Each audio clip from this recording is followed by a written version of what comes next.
যুক্তরাষ্ট্রের ক্ষমতাসীন ডেমোক্রেটিক পার্টির জাতীয় সম্মেলনে যোগ দিয়েছেন সাবেক মার্কিন প্রেসিডেন্ট বারাক ওবামা। সম্মেলনে দেয়া ভাষণে দলের প্রেসিডেন্ট প্রার্থী কমলা হ্যারিসকে সমর্থনের পাশাপাশি তার হয়ে জনগণের কাছে ভোট চেয়েছেন তিনি। স্থানীয় সময় গত সোমবার রাতে শিকাগোর ইউনাইটেড সেন্টার অ্যারেনায় 4 দিনের এই সম্মেলন শুরু হয়। দ্বিতীয় দিন গতকাল মঙ্গলবার সম্মেলনে যোগ দেন ওবামা। এই সম্মেলন থেকে আগামী নির্বাচনে দলের প্রেসিডেন্ট প্রার্থী হিসেবে কমলার নাম ঘোষণা করা হবে।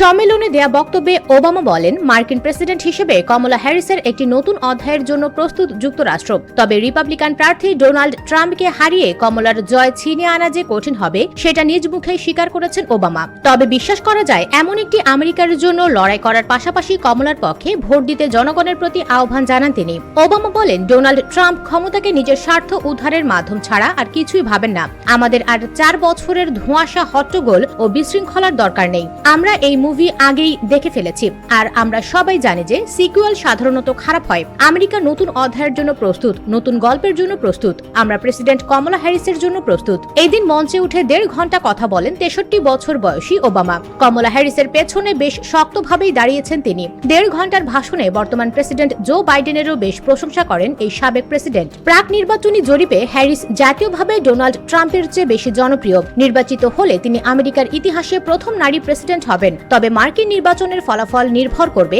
কয়েকটি গুরুত্বপূর্ণ রাজ্যের উপর, যেগুলোর ভোট বেশ অনিশ্চিত। ইউএস বেঙ্গল।